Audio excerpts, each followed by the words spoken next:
Welcome, everyone. Before I start, I want you to make sure to settle in, get comfortable, and let everything from today start to fade into the background. Dim the lights, grab a blanket, maybe put your phone on silent, and take a slow breath in and out. Tonight's stories are meant to help you drift off, so there's no need to fight sleep. Just listen, relax, and let the words carry you. If you're ready, close your eyes, get cozy, and let's begin. I need to tell you about something that happened to me back in March of 2019.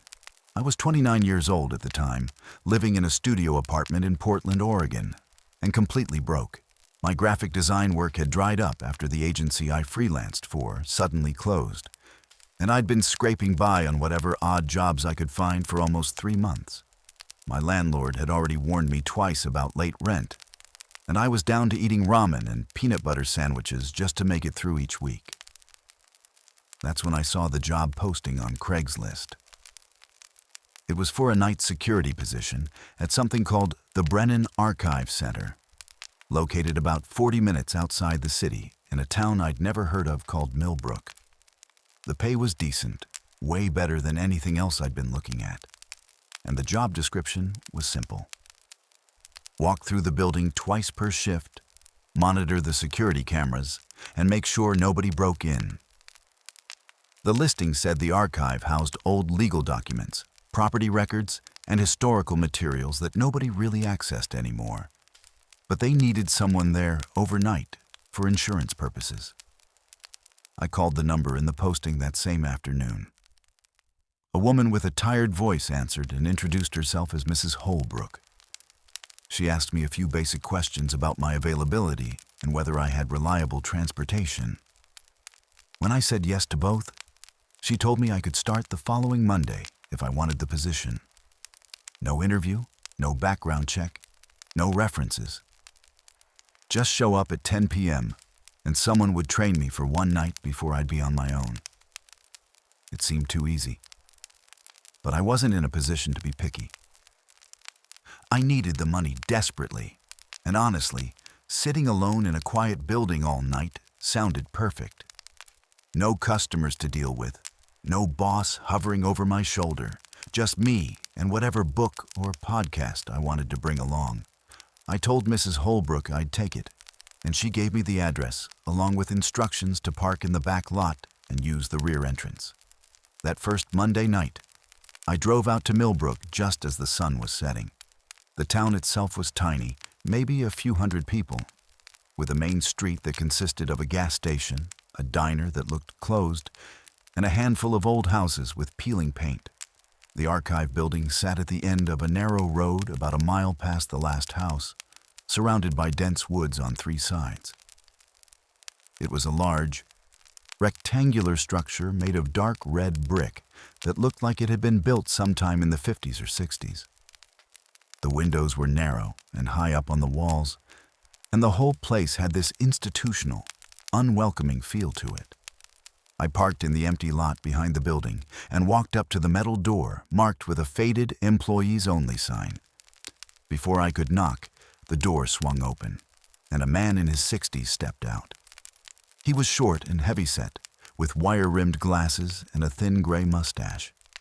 He introduced himself as Dale, the guy who'd been working nights for the past 8 years. Dale walked me inside and immediately started showing me around. The interior was exactly what you'd expect from an archive facility. Long hallways lined with metal shelving units stuffed with filing boxes, banker's boxes, and bundles of papers tied with string.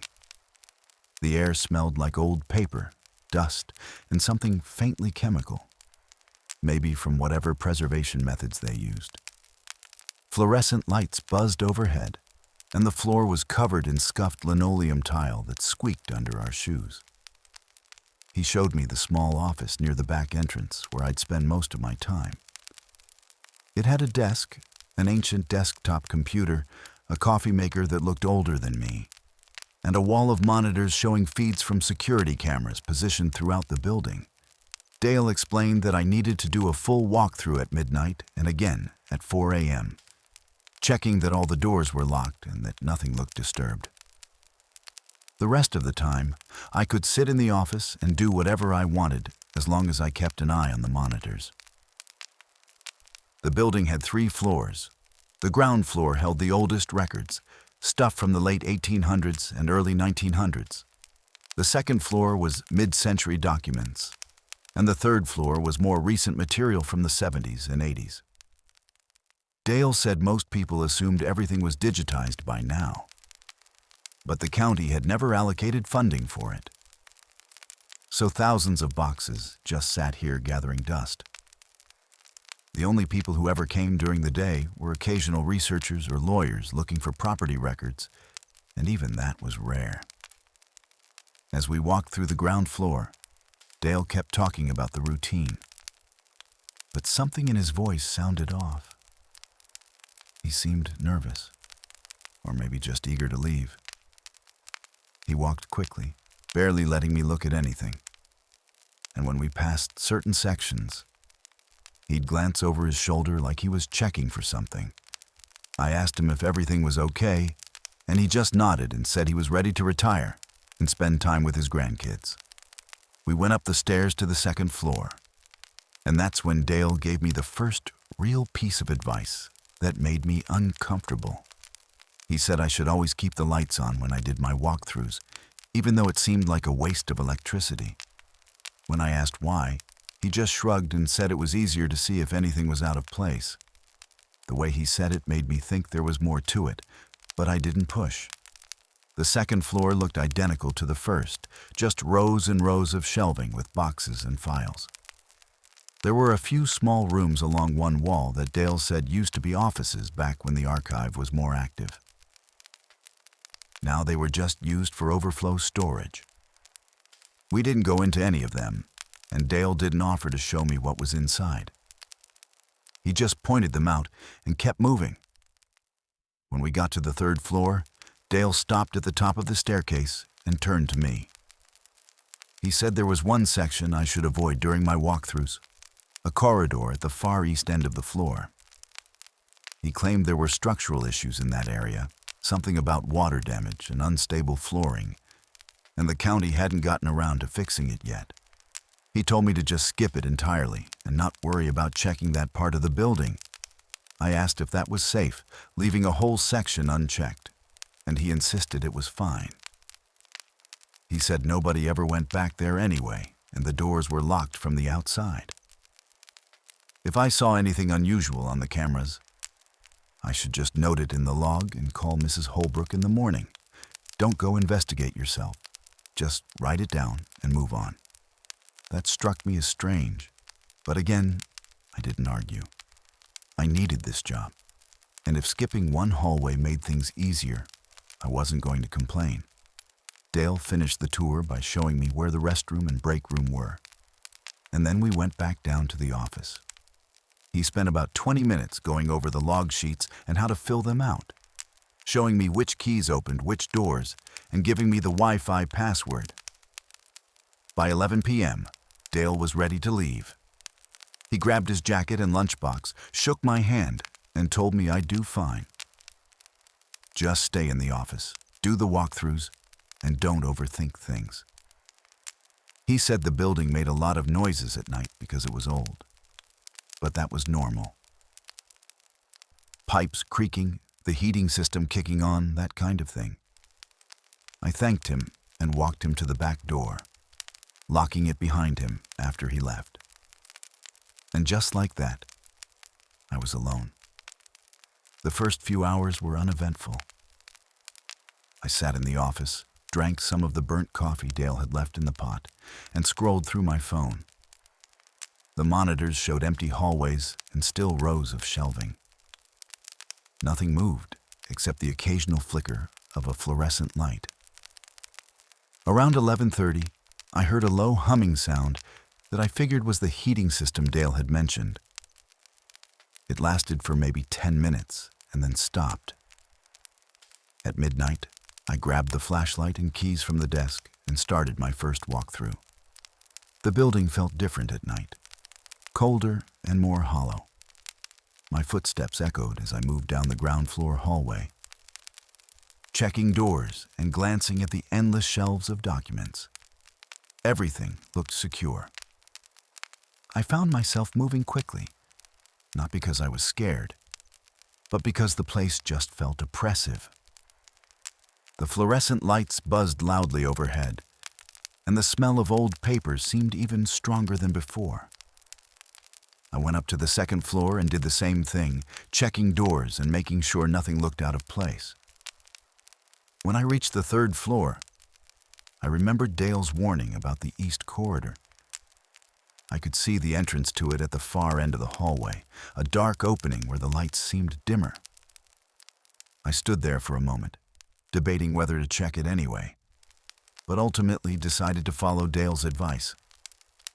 I turned around and headed back downstairs. By 12:30 a.m., I was back in the office, filling out the log sheet. Everything secure, no issues. I leaned back in the chair and tried to relax, but I kept glancing at the monitors. One of them showed the third-floor hallway, and I could see the entrance to that east corridor in the corner of the frame. It just looked like a dark hallway, nothing special. But something about it bothered me. The next few nights followed the same pattern. I'd arrive at 10 p.m., do my walkthroughs at midnight and 4 a.m., and spend the rest of the time in the office. The building made its noises, the lights buzzed, and nothing ever seemed out of the ordinary. I started bringing my laptop and working on personal design projects to pass the time. The isolation was actually kind of nice. I didn't have to deal with anyone, and the steady paycheck meant I could finally catch up on rent. But then, about a week into the job, something small happened that stuck with me. It was during my midnight walkthrough on a Thursday night. I was on the second floor, checking one of the old office doors to make sure it was locked, when I heard footsteps above me. Not loud, but distinct. Someone walking across the third floor. I froze and listened. The footsteps continued for maybe 5 or 6 seconds, then stopped. I stood there in the hallway, my heart beating faster, trying to rationalize what I'd heard. Maybe it was the building settling, or pipes expanding, or something else structural. Old buildings made weird noises all the time, but it really did sound like footsteps. I went back to the office and checked the monitors. All the camera feeds showed empty hallways. Nothing moved. I watched for another 10 minutes, scanning each screen, but everything looked normal.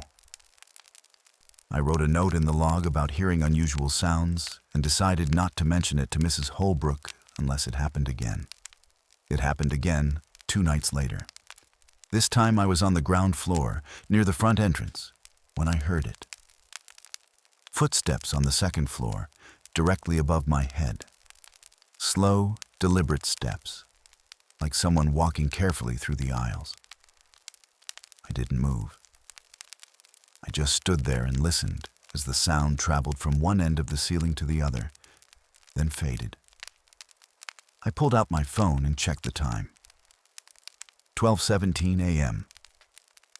Then I practically ran back to the office and pulled up the camera feeds. I rewound the footage for the second floor, going back to 12:15, and watched carefully. The hallway remained empty the entire time. No person, no shadow, nothing. My hands were shaking slightly as I sat there staring at the screens. I knew what I'd heard. Those were footsteps, but the cameras showed nothing, which meant either the cameras had blind spots I didn't know about, or something else was going on. Neither option made me feel better. I called Mrs. Holbrook the next morning after my shift ended. I tried to sound casual as I explained that I'd been hearing noises at night and wanted to make sure there wasn't someone else with access to the building that I didn't know about. Maybe a custodian or maintenance worker who came in occasionally? Mrs. Holbrook's response was curt. She said I was the only person with access at night, and that old buildings made noises. She reminded me that Dale had worked there for 8 years without any problems, and that I needed to stop being paranoid. She didn't say it in a mean way exactly, but her tone made it clear she didn't want to hear complaints. I apologized and told her everything was fine. then hung up. I sat in my apartment for a while, debating whether I should quit. But I needed the money too badly. I decided I'd give it another week and see if anything else happened. If the footsteps continued, I'd start looking for a different job. The footsteps did continue. Over the next 5 nights, I heard them during every single shift. Sometimes on the 2nd floor, sometimes on the 3rd. Always while I was on a different floor doing my walkthrough. And always, when I checked the cameras, there was nothing. I started to feel like I was being watched. Not constantly, but in moments when I'd turn a corner or stand still for too long. It was that prickling sensation on the back of your neck. The feeling that someone's eyes are on you even though you can't see anyone. I'd spin around quickly, hoping to catch a glimpse of whoever or whatever was there. But I never saw anything. On the 9th night, I decided to break Dale's rule. I was going to check that east corridor on the 3rd floor. It wasn't a rational decision. Part of me knew I should just leave it alone, but the curiosity and frustration had built up to the point where I couldn't ignore it anymore. If there was something in that section of the building, something that explained the footsteps and the feeling of being watched, I wanted to know what it was. At midnight, I started my walkthrough as usual.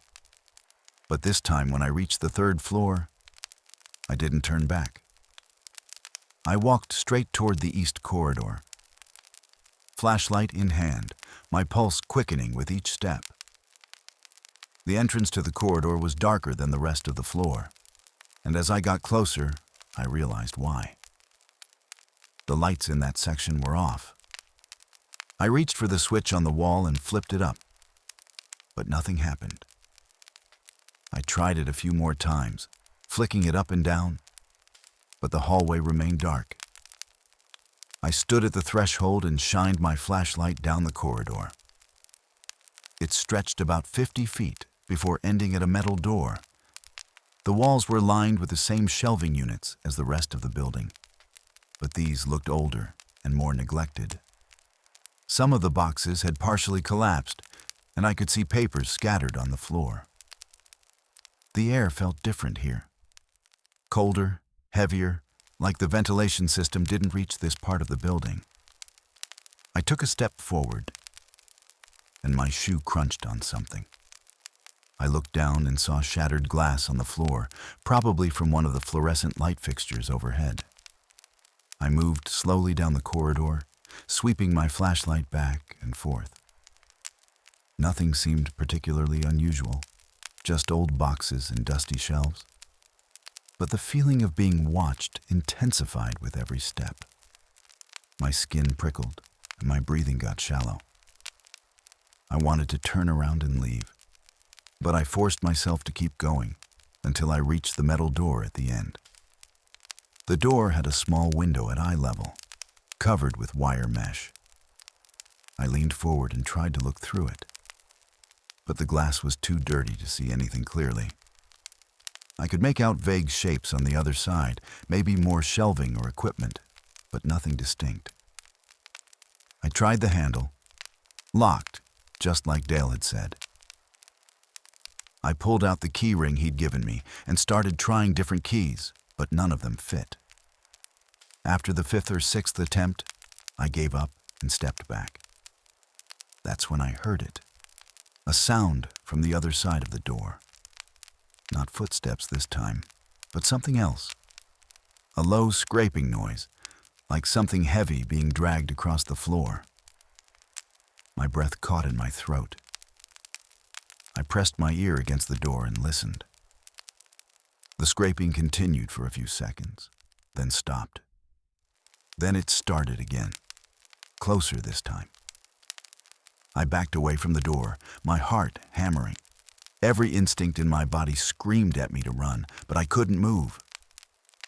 I just stood there, frozen, staring at that dirty window and waiting for something to appear on the other side. The scraping sound stopped. For a long moment, there was only silence. Then I heard something that made my blood turn cold. A voice, faint, muffled by the door, but unmistakably human. It was saying something, repeating the same words over and over, but I couldn't make them out. I finally found the ability to move. I turned and ran back down the corridor, not caring about the noise I was making. I practically flew down the stairs to the ground floor and didn't stop until I was back in the office, slamming the door behind me. I sat at the desk, gasping for air, my hands trembling so badly I could barely hold the flashlight. I checked the monitor for the third-floor hallway. The camera showed the entrance to the east corridor, but of course, it didn't show what was inside that hallway or behind that door. I didn't know what to do. I thought about calling Mrs. Holbrook again, but what would I even say? That I'd heard noises behind a door I wasn't supposed to go near in the first place? She'd probably just fire me for not following instructions. I considered leaving right then, just walking out and never coming back. But I was already 2 hours into my shift, and if I left early without a good reason, I definitely wouldn't get paid. I needed that money.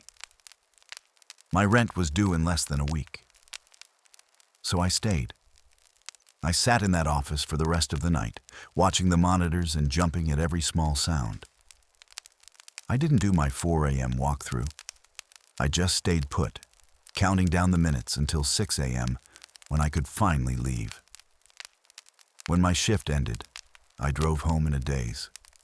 I barely remember the drive. All I could think about was that voice behind the door and the scraping sound. By the time I got back to my apartment, I'd almost convinced myself I'd imagined the whole thing. Stress and lack of sleep could make you hear things that weren't there, right? I tried to sleep, but couldn't. I lay in bed staring at the ceiling, replaying the night in my head. Around noon, I finally drifted off. But I had strange, fragmented dreams about endless dark hallways and doors that wouldn't open. When I woke up that evening, I seriously considered not going back. I could find another job, maybe something that didn't pay as well, but at least wouldn't make me feel like I was losing my mind. But then I checked my bank account and saw how close I was to being completely broke. I couldn't afford to quit. Not yet. I went back that night. The first thing I did when I arrived was check the log from the previous night. I'd written down the time I'd heard the noises, 12:43 a.m., but I hadn't included any details. Just unusual sounds noted. I wondered if Dale had ever written something similar during his 8 years working there. The night started normally enough. I stayed in the office, drank coffee, and tried to distract myself with videos on my phone. But as midnight approached, the anxiety started building. I knew I had to do my walkthrough, and I knew I'd have to pass by that corridor again. At 12:05, I grabbed the flashlight and keys and forced myself to start the walkthrough. I moved through the ground floor quickly, barely glancing at anything, just checking doors mechanically. When I got to the second floor, I paused at the bottom of the stairs leading to the third floor. I didn't have to go up there. I could skip it, just like I'd skipped the 4 a.m. walkthrough the night before. No one would know except me, but something pushed me forward. Maybe it was pride, or stubbornness, or just the need to prove to myself that I wasn't going to be scared away by some weird noises. I climbed the stairs and started walking down the third-floor hallway. I deliberately avoided looking toward the east corridor. I kept my eyes forward, checking the doors along the main hallway, trying to act like everything was normal. But as I got closer to that end of the floor, I could feel my pulse quickening. The air felt colder, just like it had the night before. I was about 20 feet from the corridor entrance when I heard it again. Footsteps, but this time They weren't coming from above or below me. They were coming from inside the east corridor. Slow, heavy footsteps, moving from the back of the corridor toward the entrance. Toward me. I stopped walking. I couldn't help it.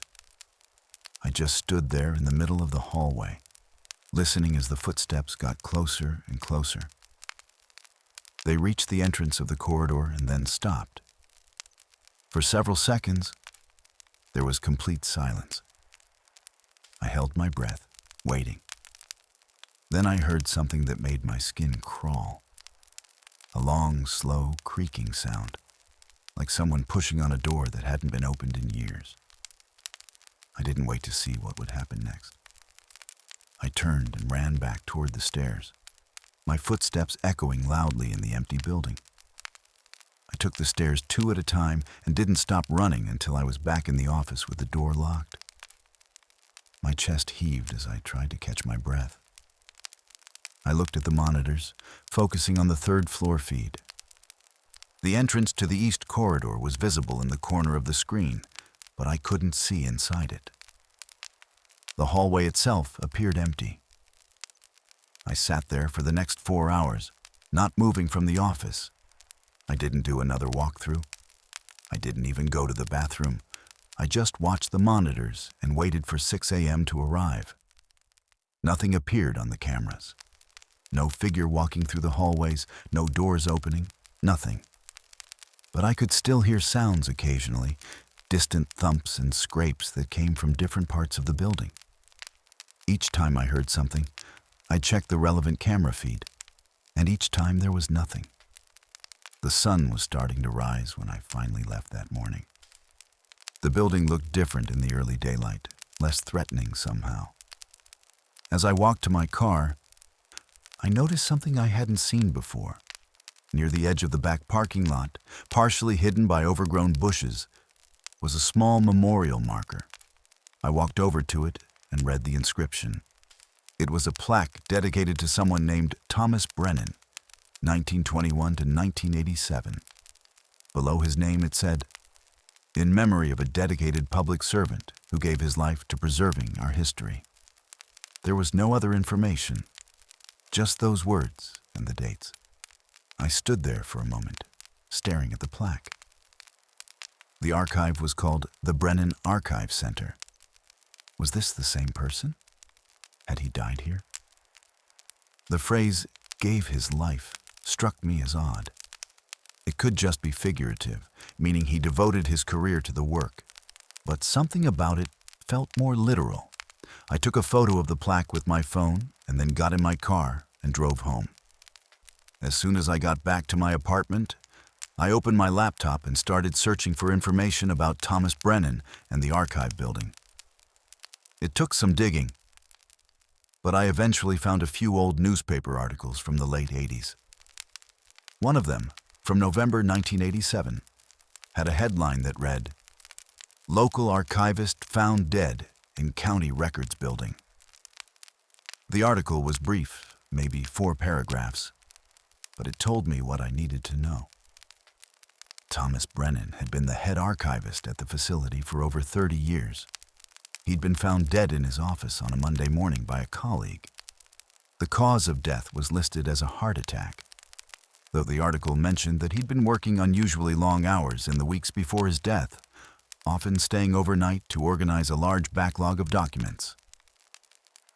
The article didn't say which office he'd been found in, but I had a sinking feeling I knew.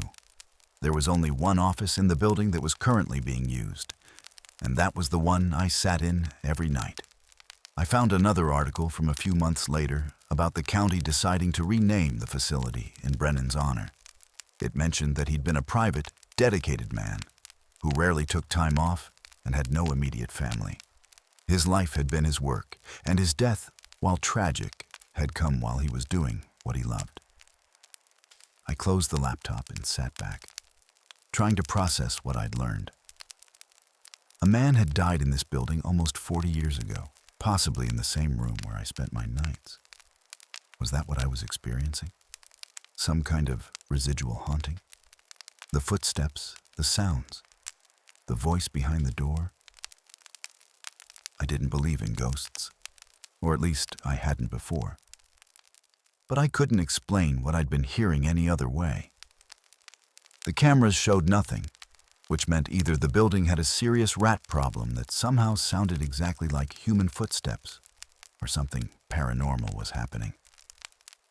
I thought about calling Mrs. Holbrook and asking her about Thomas Brennan. But I already knew she wouldn't tell me anything useful. She'd just tell me again that old buildings made noises and I was being paranoid. I thought about quitting for the 10th time. But I still needed the job. My rent was due in 3 days, and I was counting on that first paycheck. So I made a decision. I'd go back for 1 more week. If nothing worse happened, if the noises and feelings stayed at the same level, I'd tough it out for another month and then start looking for something else. But if things escalated, if I saw something or if anything actually threatening happened, I'd walk away and deal with the financial consequences. That night, I went back to the archive. I told myself I just needed to get through the shift, do my job, and not let my imagination run wild. The building was just old and creaky. The sounds were probably a combination of the structure settling and my own paranoia making me misinterpret normal noises. I almost made it through the night believing that. At midnight, I started my walkthrough. Ground floor, no problems. Second floor, everything secure. When I got to the 3rd floor, I walked down the main hallway, deliberately not looking at the east corridor. I checked the doors, noted everything in my head, and turned to go back downstairs. That's when I saw it. Just for a second, in my peripheral vision. A shadow near the corridor entrance. The shape of a person, standing just inside the darkened hallway. I spun around, my heart leaping into my throat. The flashlight beam swept across the area. Nothing. The corridor entrance was empty, but I knew what I'd seen, or at least what I thought I'd seen. A figure, thin and tall, standing motionless in the shadows. I backed away slowly, not taking my eyes off that spot. My hands were shaking so badly, I could barely hold the flashlight steady. When I reached the stairs, I turned and walked down quickly. Not quite running, but close to it. Back in the office, I pulled up the 3rd floor camera feed and rewound it to a few minutes earlier. I watched myself walk down the hallway, check the doors, and turn around. There was no shadow, no figure. Nothing but me and empty space. I was seeing things now. The stress and lack of sleep were getting to me. That had to be it. But then, at 2:47 a.m., something happened that I couldn't explain away. I was sitting at the desk, half dozing with my head propped on my hand, when I heard a sound that jerked me fully awake. It was coming from somewhere in the building, distant but clear. A voice calling out. Not words exactly, more like a low moaning sound that rose and fell. I sat up straight and listened. The sound came again, longer this time. It seemed to be coming from above me, from one of the upper floors. I checked the monitors, scanning each camera feed, but saw nothing. The moaning continued, growing slightly louder. And then, as I listened, I started to make out what it was saying. It wasn't just moaning, it was a word, repeated over and over. Help. Someone was calling for help inside the building. Every rational part of my brain told me to stay in the office, lock the door, and call the police. But what would I tell them? That I heard a voice in a building I was supposed to be securing? They'd show up, find nothing, and I'd look like an idiot, or worse, I'd lose my job for wasting their time. I grabbed the flashlight and my phone and left the office. The voice was still calling out, faint but persistent. Help! Help!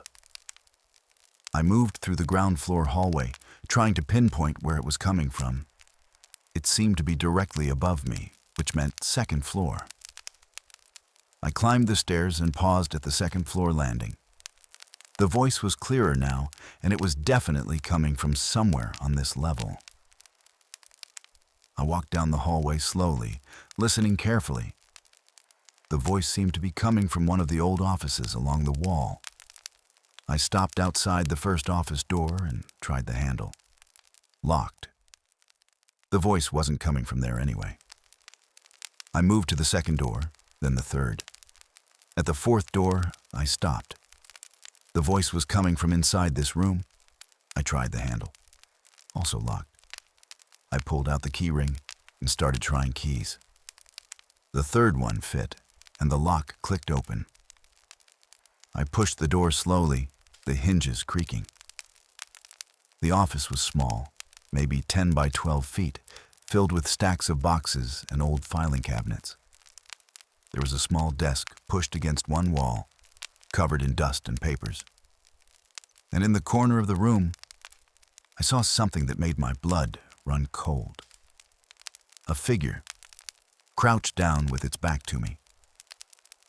It wore what looked like an old suit, dark and worn. The figure was hunched over, shoulders moving slightly as if it was crying or struggling to breathe. "Help," the voice said again. And I realized it was coming from this figure. I stood frozen in the doorway, unable to move or speak.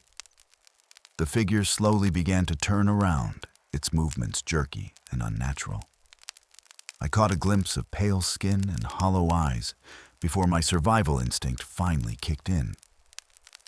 I slammed the door shut and ran. I didn't think, didn't look back, just ran as fast as I could. I took the stairs down to the ground floor, sprinting through the hallway and burst through the back door into the parking lot. The cool night air hit my face, and I stood there gasping, my heart pounding so hard it hurt. I looked back at the building, half expecting to see that figure emerging from the door behind me, but nothing happened. The building just sat there, dark and silent. I got in my car and locked the doors. My hands shook as I pulled out my phone and checked the time. 3:16 a.m. Almost 3 more hours until the end of my shift. I couldn't go back inside. I just couldn't. I sat in my car, watching the building, trying to figure out what to do. If I left now, I wouldn't get paid for the night. But if I went back inside, I'd have to face whatever that thing was in the office. I thought about what I'd seen. The figure hadn't moved aggressively. It had just been crouched there, calling for help. Maybe it needed help. Maybe Thomas Brennan's spirit was trapped in the building somehow, and he was trying to get someone's attention. Or maybe I was losing my mind and hallucinating things that weren't there. I sat in that car for another 20 minutes, debating. Finally, I made a decision. I'd go back inside, but I wouldn't do any more walkthroughs. I'd just sit in the office with the door locked until 6 a.m., then get the hell out of there and never come back. I walked slowly back to the building and let myself in through the back door. The hallways were silent now. No voices, no footsteps, nothing. I made my way to the office and locked the door behind me, then pushed the desk chair against it for extra security. The monitors showed empty hallways. I checked the second floor feed, looking at the office where I'd seen the figure. The door was closed just as I'd left it. Nothing moved. I stayed awake for the rest of the night, jumping at every small sound. But nothing else happened. No voices, no figures, no footsteps. Just silence and the hum of the fluorescent lights. At 6 a.m., I filled out the log sheet with shaking hands. I wrote, "Completed all checks, no issues," even though that was a complete lie. Then I grabbed my things and left. I didn't go back. I called Mrs. Holbrook later that day and told her I was quitting effective immediately, that I'd found another opportunity. She sounded annoyed but didn't argue. She said she'd mail my paycheck for the nights I'd worked. 2 weeks later, the check arrived. I deposited it and immediately started looking for a new place to live, somewhere far from Millbrook and that archive building. I've thought about that experience a lot over the past few years. Part of me still wonders if I really saw what I think I saw, or if stress and exhaustion just created hallucinations that felt real in the moment. I've looked for information online about hauntings at the Brennan Archive Center, but I've never found anything. No stories, no reports, nothing. But I know what I experienced. I know what I heard and what I saw. And I know I'll never set foot in that building again. To this day, I can't handle being in old buildings alone at night. The sound of footsteps above me or the feeling of being watched makes my skin crawl. I've never told anyone the full story, not even my closest friends. They wouldn't believe me anyway. Hell, sometimes I don't even believe me. But on quiet nights, when I'm lying in bed trying to fall asleep, I sometimes hear it. That voice, faint and distant, calling out for help. And I wonder if Thomas Brennan is still there in that archive, trapped in the building he devoted his life to, waiting for someone to finally answer his call. I wonder if Dale knew, if he'd seen or heard things during his 8 years working there. If that's why he seemed so nervous during my training, so eager to leave and retire. Maybe he lasted as long as he did by following the rules, by staying out of that east corridor and not investigating sounds that couldn't be explained. I wonder who works there now, if anyone does. And I wonder if they're experiencing the same things I did, or if whatever haunts that building has finally gotten what it wanted. I'll never know. And honestly, I'm okay with that. Some questions are better left unanswered. Some doors are better left locked. And some jobs, no matter how much they pay, just aren't worth the cost. I thought that was the end of it. I really did. For about 3 months after I quit, I tried to put the whole experience behind me. I focused on finding freelance work, caught up on my bills, and did my best not to think about that building or what I'd seen inside it. But then something happened that dragged me back into the whole mess. It was late June, around 11 p.m., and I was working on a design project when my phone rang. I didn't recognize the number, but it had a local area code, so I answered. The voice on the other end was male, probably in his 30s, and he sounded nervous. He introduced himself as Marcus and said he'd gotten my number from Mrs. Holbrook. He was the new night security guard at the Brennan Archive Center, and he needed to talk to someone about what was happening there. Mrs. Holbrook had mentioned I'd worked there briefly, and he was hoping I could answer some questions. My stomach dropped. I told him I didn't work there anymore and couldn't help him. But he kept talking. He said he'd been hearing things at night, footsteps and voices, and he'd seen shadows moving in the hallways when the cameras showed nothing. He wanted to know if I'd experienced anything similar during my time there. I hesitated. Part of me wanted to hang up and pretend this conversation never happened. But another part of me, the part that had spent 3 months wondering if I'd imagined everything, needed to know I wasn't alone in what I'd experienced. I told him yes, I'd heard things too. Footsteps, voices, sounds that didn't make sense. I asked him if he'd been in the east corridor on the 3rd floor. There was a long pause. Then he said yes. He'd gone back there during his 2nd week. He'd found the metal door at the end and tried to open it, but it was locked. He'd heard something on the other side, a scraping sound, and what might have been someone talking.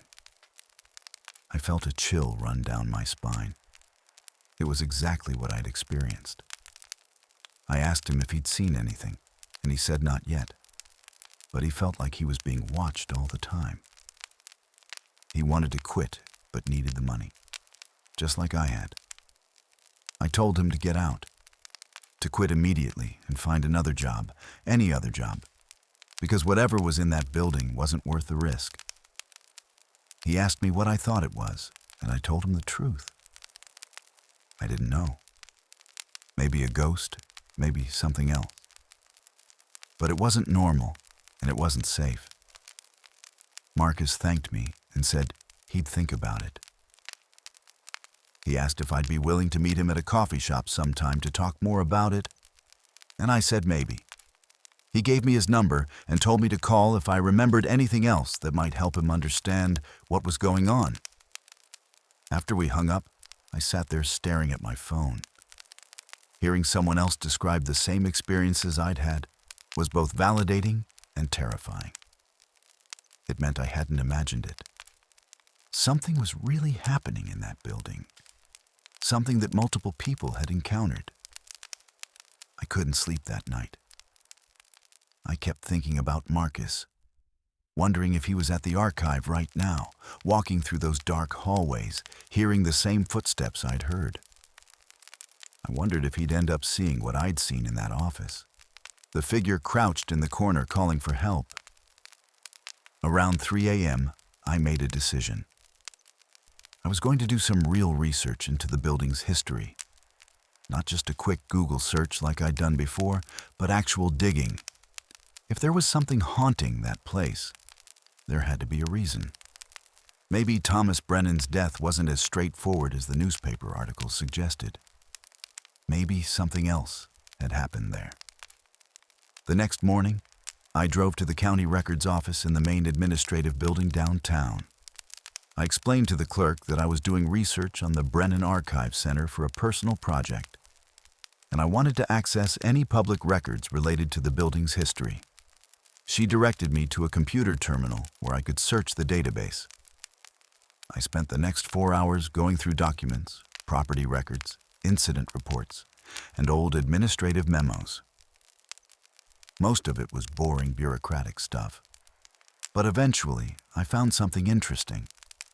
There was a work order from August 1987, just a few months before Thomas Brennan's death, requesting repairs to the third-floor east corridor. The order mentioned water damage from a roof leak that had caused part of the ceiling to collapse. The repairs were completed in September, but there was a note attached from the contractor saying they'd found unusual structural damage in one of the rooms at the end of the corridor that didn't appear to be related to the leak. The note didn't elaborate on what kind of damage or where it came from, but it recommended a more thorough inspection. There was no follow-up document indicating whether that inspection ever happened. I kept searching and found another document from October 1987. An internal memo from Thomas Brennan to the county administrator. The memo was brief, but its tone was urgent. Brennan wrote that he'd discovered significant gaps in the archive's records, particularly documents related to county facilities and institutional history from the 1940s and 50s.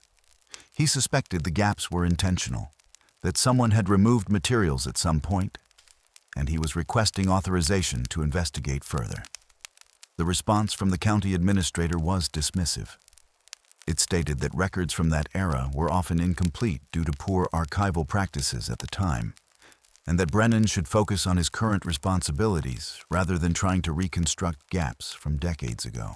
Thomas Brennan died less than a month after sending that memo. I printed copies of both documents and sat there thinking, what had Brennan discovered? What was in those missing records that someone had wanted to hide? And did it have anything to do with the East Corridor and whatever was behind that locked door? I searched for more information about the building itself, going back further in time. I learned that the structure had originally been built in 1952 as a county warehouse, but it was converted to an archive facility in 1961. Before that, the land had been part of a larger property owned by the county. I couldn't find much about what was on the land before the warehouse was built, but one old map from the 1940s showed a small notation in that area. It wasn't clear what the notation referred to, but it was marked with the words county property Restricted access. That phrase stuck with me. Restricted access. What kind of county property would need restricted access in the 1940s? I thanked the clerk and left the records office with more questions than answers. I sat in my car for a while looking through the documents I'd printed, trying to piece together a timeline. Something had been on that land in the 40s. A building was constructed there in 1952. Thomas Brennan discovered missing records related to county facilities from that era. He died shortly after trying to investigate. And now, 40 years later, people working in that building at night were experiencing paranormal activity focused around a specific corridor. It felt like there was a connection, but I couldn't quite see what it was.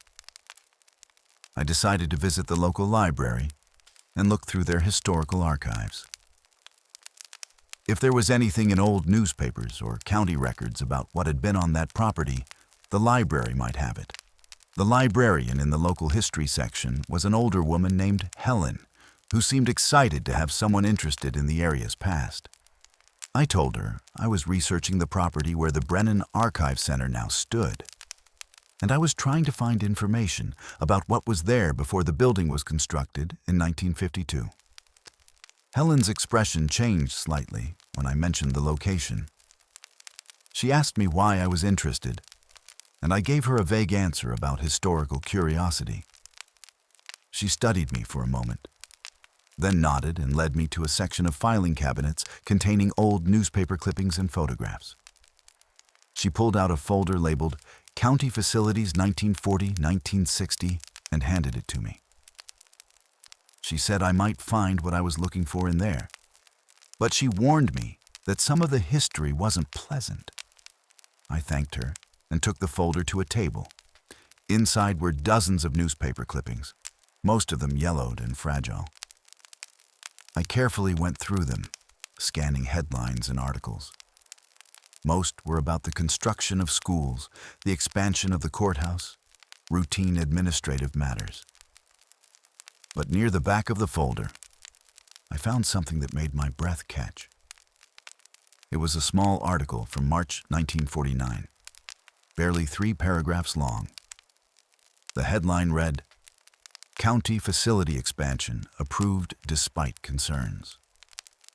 The article explained that the County Council had voted to expand an unnamed facility on property outside Millbrook, despite objections from some residents who lived nearby. The objections centered on reports of disturbing sounds coming from the property at night and concerns about what kind of activities were taking place there. The county administrator at the time had assured residents that the facility was being used for legitimate county business and that the sounds were from maintenance work being done at odd hours. The article ended by noting that the expansion would be completed by summer. There was no mention of what kind of facility it was or what its purpose was. I kept looking through the folder and found 2 more articles from that same year. One was from July 1949, reporting that construction on the facility had been halted due to unforeseen complications. Again, no details about what those complications were. The second article was from November 1949. It was longer than the others, and its tone was more serious. The headline read, "Questions raised about county facility operations." The article described growing concerns among Millbrook residents about the facility. Several people reported seeing county vehicles coming and going from the property at all hours, including late at night. Some claimed to have heard screaming coming from the buildings. A county spokesperson quoted in the article dismissed these concerns as misunderstandings and stated that the facility would be closing within the next year as its functions were being transferred to other locations. The spokesperson refused to provide details about what those functions were, citing privacy and security concerns.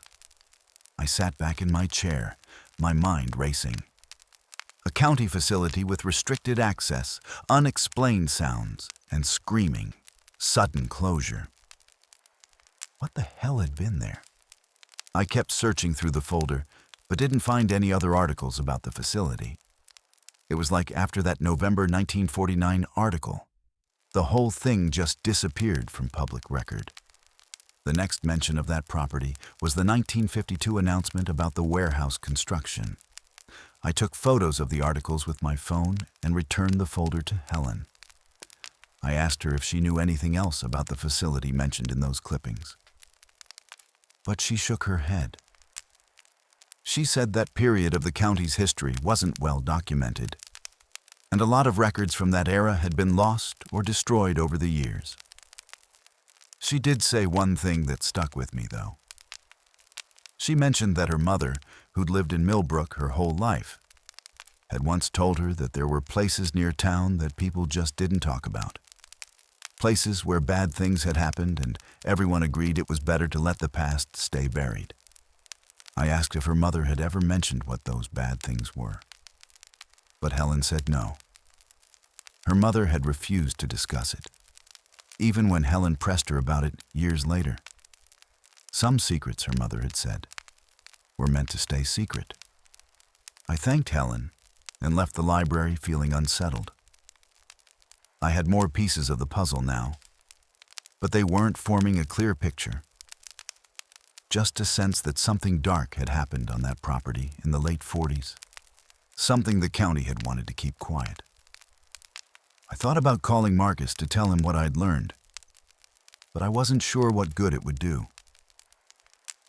Knowing the building's history didn't change the fact that something was haunting it now, and it didn't make working there any safer.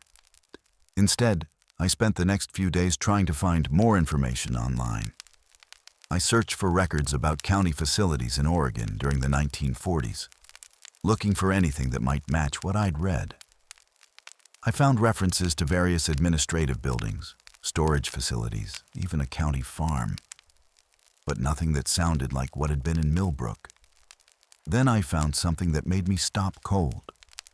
It was a digitized document from a university archive, a graduate thesis from 1978, titled Hidden Histories Undocumented County Institutions in Oregon, 1930-1960. I downloaded the PDF and started reading.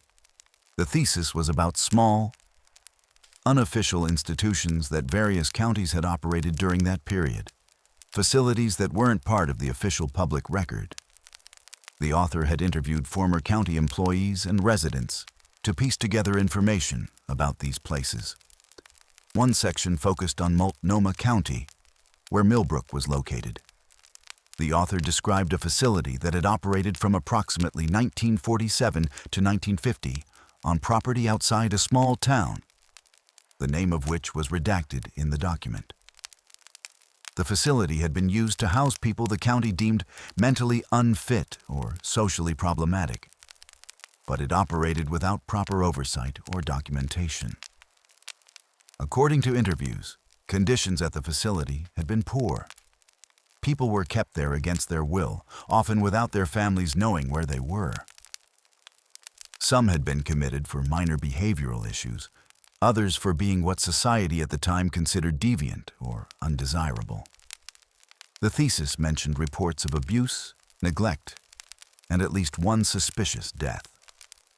The facility had been quietly shut down in 1950 after rumors about conditions there began to spread. The building had been demolished, and the county had worked to erase any record of its existence. Former employees had been told to sign non-disclosure agreements, and families of those who'd been held there were given small financial settlements in exchange for their silence. The author of the thesis had tried to get official confirmation about the facility from county records, but all requests had been denied or ignored. The only evidence that it had existed at all came from the testimonies of people who'd been there or known someone who had. I read the section 3 times, my hands shaking.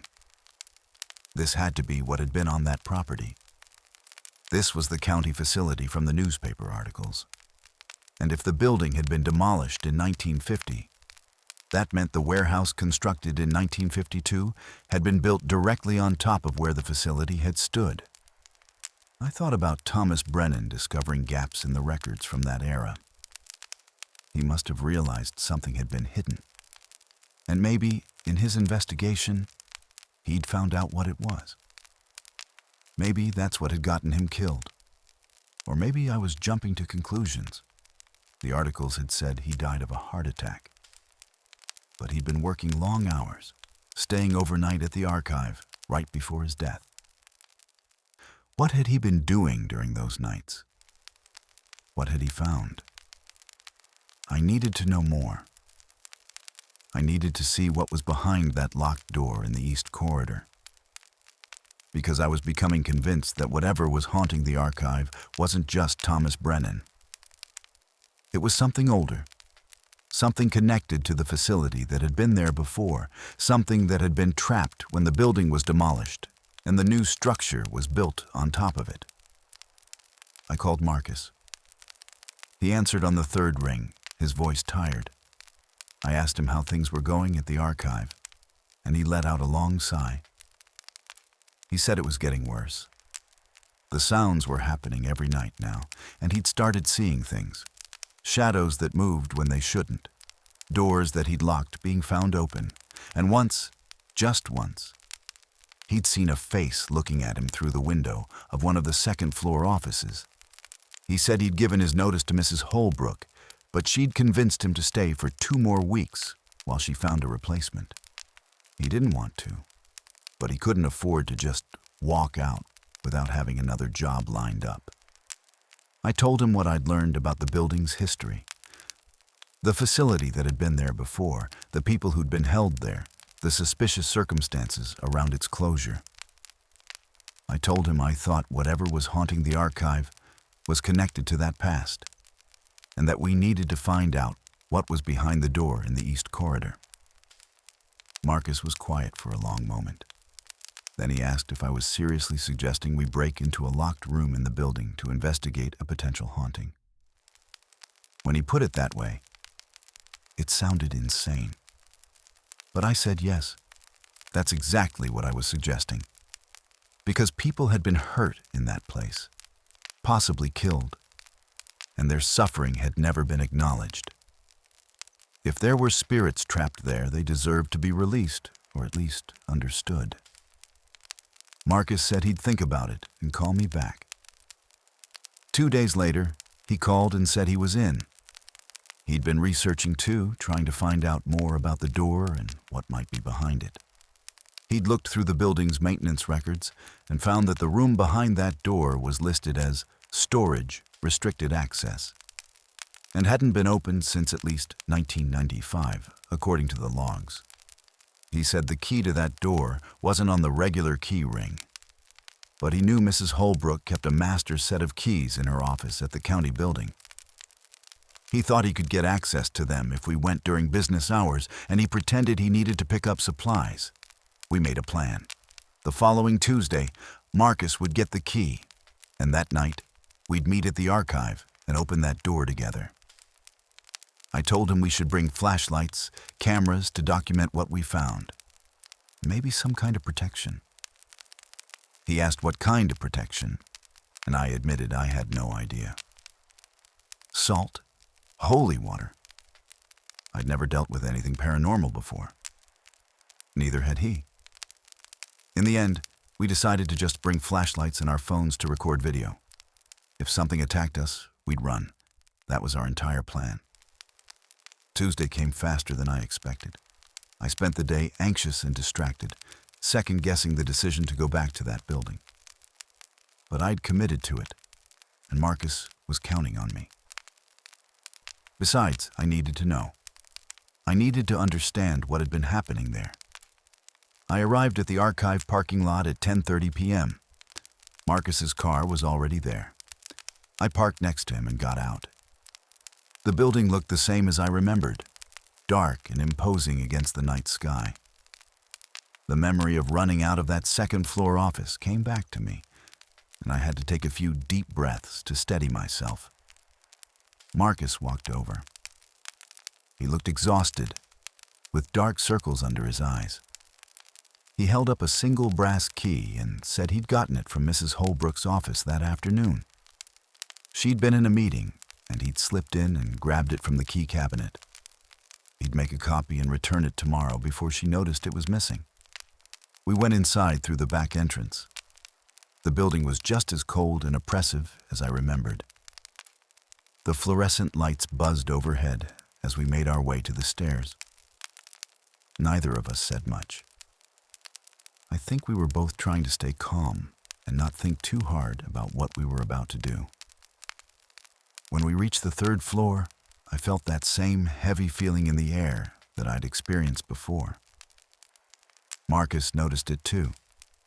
He mentioned that this floor always felt different, colder and more oppressive than the others. He said he hated coming up here during his walkthroughs. We walked down the hallway toward the east corridor. As we got closer, I noticed the lights in that section were off, just like they'd been when I came up here during my time working there. Marcus said they were always off. He'd tried to turn them on multiple times, but they never worked. We stopped at the entrance to the corridor. Marcus pulled out his flashlight and turned it on. I did the same. The beams cut through the darkness, illuminating the shelving units and scattered papers I remembered from before. We walked slowly down the corridor, our footsteps echoing in the silence. The air grew colder with each step. I could see my breath forming small clouds in front of my face. Marcus noticed it too and commented that the heating system definitely didn't reach this part of the building. When we reached the metal door at the end, we both stopped. Marcus shined his light on the door's surface. It was covered in a thin layer of dust, and there were scratches around the lock, like someone had tried to force it open at some point. Marcus pulled out the key. His hand was shaking slightly as he inserted it into the lock. It fit perfectly. He took a deep breath, looked at me, and I nodded. He turned the key. The lock clicked, and the door swung inward with a long, low creak. The smell hit us immediately. It was musty and stale, like air that hadn't been circulated in decades. But underneath that was something else. Something faintly chemical and unpleasant. We both covered our noses and mouths with our shirts and shined our flashlights into the room.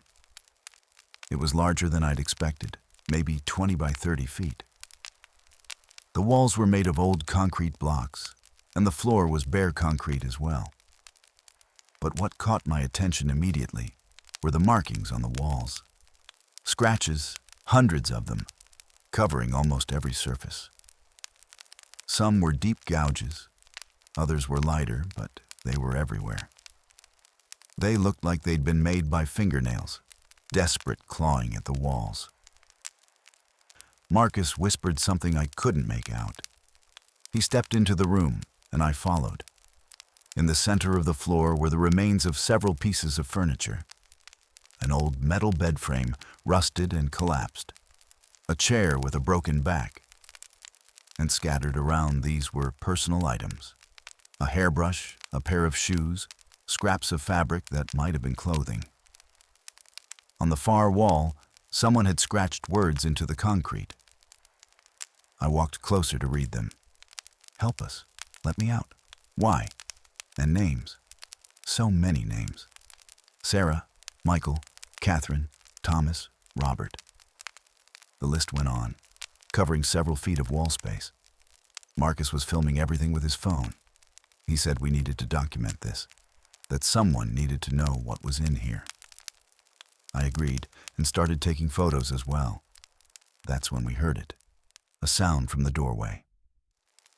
We both spun around. The door had closed. Neither of us had touched it, and there was no breeze that could have moved it. Marcus ran to the door and tried to open it. It wouldn't budge. He pulled harder, then started pushing, but it was stuck. He looked at me, his eyes wide with fear, and said the door was locked from the outside. I felt panic rising in my chest. We were trapped in this room, this place where people had clearly suffered, and the door had somehow locked itself. I told Marcus to try the key. Maybe it would work from the inside. He fumbled with the key, trying to fit it into the lock from our side. But there was no keyhole on this side of the door. It was designed to only be opened from the outside. We were completely trapped. Marcus started pounding on the door, yelling for help, but I knew it was useless. There was no one else in the building to hear us. I pulled out my phone to call 911, but there was no signal. The concrete walls must have been blocking it. We were stuck in that room with the scratched walls and the names of people who'd clearly been held there against their will. And the temperature was dropping. It had been cold in the corridor, but now it was getting even colder. Our breaths were coming out in thick, white clouds. That's when I saw it. In the corner of the room, near where the old bed frame lay, a shadow was forming. It started at just a dark spot on the wall, but it grew darker and more defined, taking shape. The shape of a person. Marcus saw it too. He stopped pounding on the door and backed away, pressing himself against the wall next to me. The shadow continued to form, becoming more solid. I could make out features now. A thin face, hollow eyes, a body wrapped in what looked like old institutional clothing. The figure didn't move toward us. It just stood there watching. And then another shadow began to form next to it. And another. Within seconds, there were 5 figures standing in that corner, all of them staring at us with those hollow eyes. I couldn't move, couldn't speak. Terror had locked up every muscle in my body. Marcus grabbed my arm, his grip painfully tight, but I barely felt it. All I could focus on were those figures, those spirits or whatever they were, standing there in silence. Then one of them moved. It glided forward, not walking but floating, coming directly toward us. I wanted to scream, but no sound came out. The figure stopped about 3 feet away, and I could see it more clearly now. It was a woman, or had been. Her face was gaunt, and her eyes were filled with such sadness and pain that it made my chest ache. She raised one hand and pointed toward the wall where the names were scratched. Her mouth moved, and I heard a voice, faint and distant, like it was coming from very far away. "Remember us?" the voice said. "Don't let them forget." The other figures moved forward as well, surrounding us, but not threatening. They all raised their hands, pointing to the names on the wall. More voices joined the first, all saying the same thing. "Remember us. Don't let them forget. Tell them what happened here." I don't know how long we stood there, surrounded by those figures. It could have been minutes or hours. Time felt strange in that room, stretched and distorted. But gradually, I felt the terror fading, replaced by something else. Understanding. These spirits weren't trying to hurt us. They were trying to communicate. They wanted their stories told, their suffering acknowledged. I managed to speak, my voice coming out in a hoarse whisper. I told them I understood. I promised I would tell people what happened here, that I wouldn't let their deaths be forgotten. The figures seemed to respond to my words. They began to fade, becoming less solid, less visible. The woman who'd spoken first looked directly at me one more time, and I saw something in her hollow eyes. Relief, gratitude. Then they were gone, and Marcus and I were alone in the room again. The temperature was still cold, but not as frigid as it had been, and from behind us, we heard a click. The door had unlocked. Marcus didn't hesitate. He pulled the door open and practically ran out into the corridor. I followed, my legs shaky and weak. We made it to the stairs and down to the ground floor without stopping. We didn't speak until we were outside in the parking lot, breathing in the cool night air. Marcus was shaking. He said he'd never believed in ghosts before, that he'd thought the sounds and shadows were just his imagination or maybe some kind of psychological effect from working alone at night. But what we'd just seen, what we'd experienced, that was real. There was no explaining it away. I agreed. I told him about my promise to the spirits, that we needed to tell people what we'd found. We needed to make sure the story of what happened in that facility was documented and remembered. Marcus nodded. He said he was done with the job, that he'd call Mrs.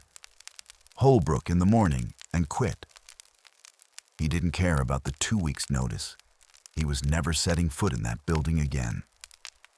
I asked him if he still had the video he'd recorded. He pulled out his phone and checked.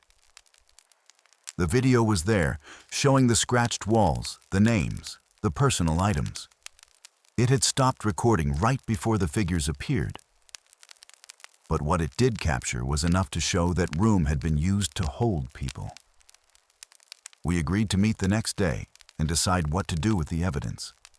Then we got in our cars and left. I barely slept that night. Every time I closed my eyes, I saw those hollow faces and heard their voices. Remember us. Don't let them forget. I'd made a promise, and I intended to keep it. The next morning, Marcus and I met at a coffee shop. We went through the photos and video we'd captured, along with the documents I'd found during my research. We had enough evidence to prove that something wrong had happened at that facility, and that the room in the archive was connected to it. We decided to go public. We contacted a local journalist who specialized in investigative reporting and told her the story.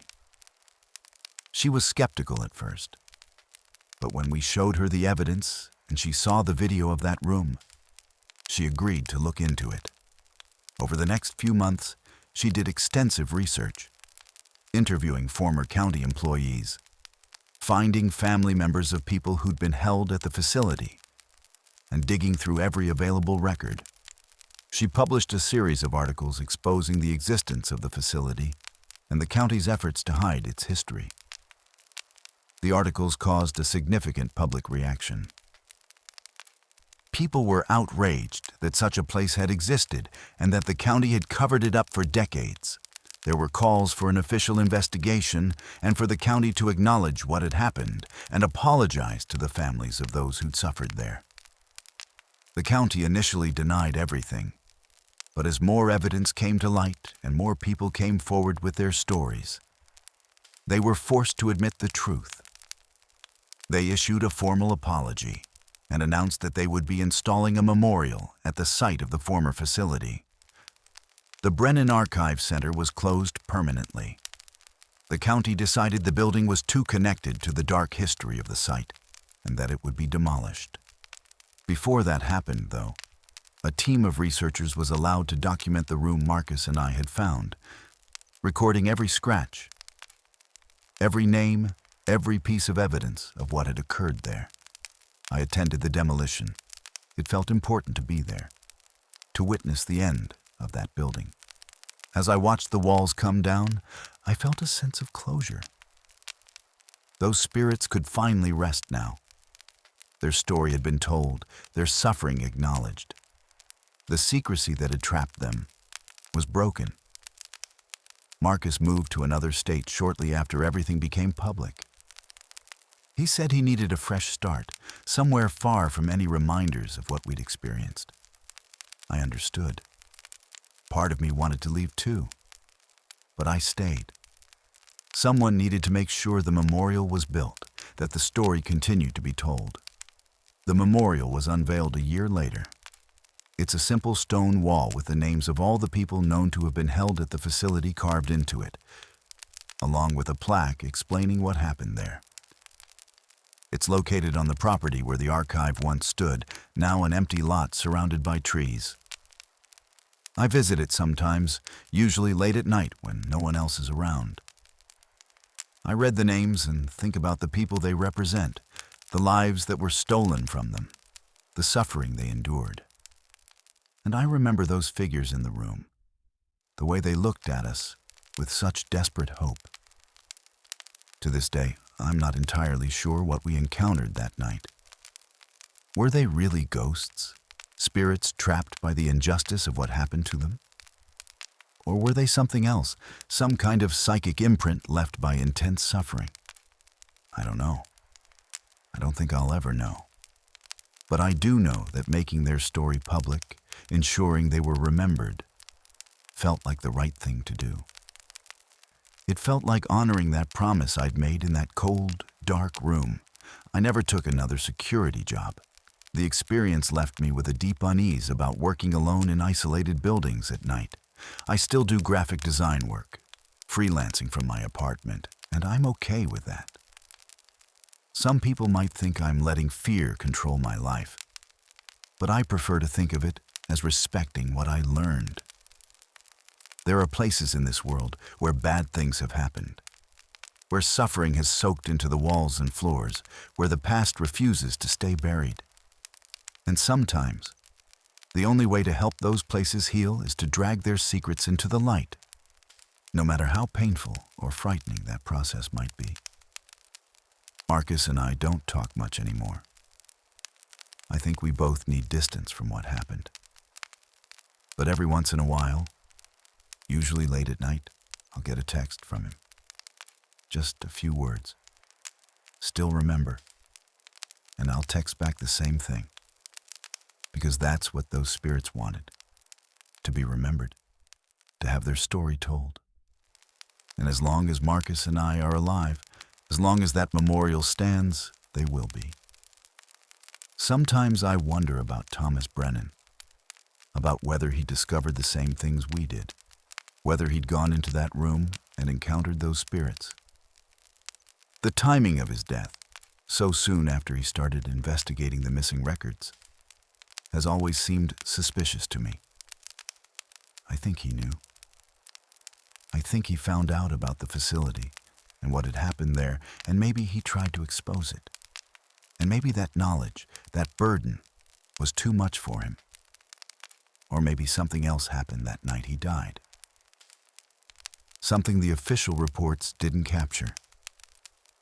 I'll never know for certain. But sometimes, when I visit the memorial late at night, I feel like I'm not alone. Like someone standing beside me, reading the names, sharing in the quiet acknowledgement of what happened there. And I'd like to think it's Thomas Brennan, finally at rest, knowing that the truth he'd been seeking has finally been revealed. The experience changed me in ways I'm still discovering. I look at buildings differently now, especially old ones. I wonder about their histories, about what happened within their walls, about what stories they might be hiding. And I'm more aware of how easy it is for suffering to be forgotten, for injustice to be buried beneath bureaucracy and time. But I also learned that the dead don't always rest quietly, that sometimes, when terrible things happen, they leave marks that don't fade, and that those marks, those hauntings, are really just unfinished business demanding attention. I'm glad I went back that night with Marcus. I'm glad we opened that door and witnessed what was in that room, even though it terrified me. Because if we hadn't, those spirits might still be trapped there, crying out in a building that no one visited, trying desperately to make their suffering known. They're free now, or at least I hope they are. The building is gone, the secrecy is broken, and their names are carved in stone for anyone to see. It's not enough, not really. Nothing can undo what was done to them. But it's something. It's acknowledgement. It's memory. And maybe, for spirits trapped by injustice, that's what they needed most. To this day, I can't drive past that property without stopping, without reading those names again and saying a quiet thank you to the spirits who trusted Marcus and me to tell their story, without reminding myself that some truths, no matter how dark, need to be brought into the light. And every time I leave that memorial, I feel them. not as the hollow-eyed figures from that room, but as presences all around me. Peaceful, grateful, finally at rest. That's what I tell myself anyway. Because the alternative, that they're still suffering, still trapped somehow despite everything we did, is too painful to consider. I have to believe we helped them. I have to believe the promise I made that night meant something. And so I remember. I tell their story whenever someone asks about the memorial, about why a simple stone wall stands in an empty lot outside a town no one's ever heard of. I make sure their suffering isn't forgotten, that the injustice done to them remains part of the historical record. It's the least I can do. For them, for Thomas Brennan, for everyone who suffered in that facility and whose stories were almost lost forever. I know some people think I'm obsessed, that I should move on and stop dwelling on something that happened decades before I was born. But they didn't see what I saw. They didn't hear those voices or feel that desperate need for acknowledgement that radiated from those spirits. They didn't make the promise I made. And a promise to the dead isn't something you can just walk away from. It stays with you, becomes part of who you are, changes how you see the world and your place in it. So I remember, and I tell their story. And late at night, when I'm lying in bed, unable to sleep, I sometimes whisper into the darkness. I haven't forgotten. I won't let them forget. And in those moments, in the quiet of my room, I swear I can hear a voice answering back. Faint, distant, but filled with gratitude. Thank you. Maybe it's just my imagination. Maybe it's my guilt or my need to believe I did something meaningful manifesting as an auditory hallucination. Or maybe, just maybe, it's real. Maybe those spirits really can hear me, and they want me to know that what Marcus and I did mattered.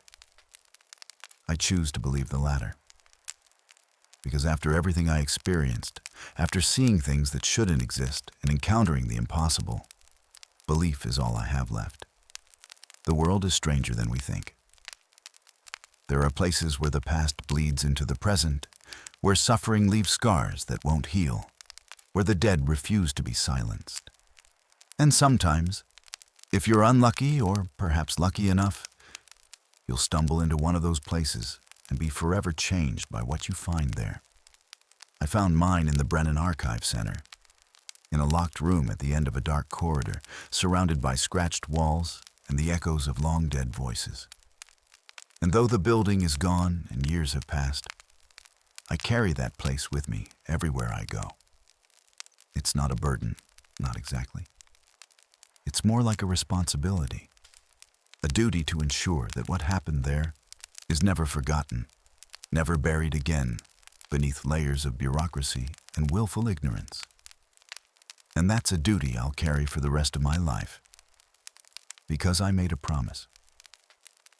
And you don't break promises to the dead.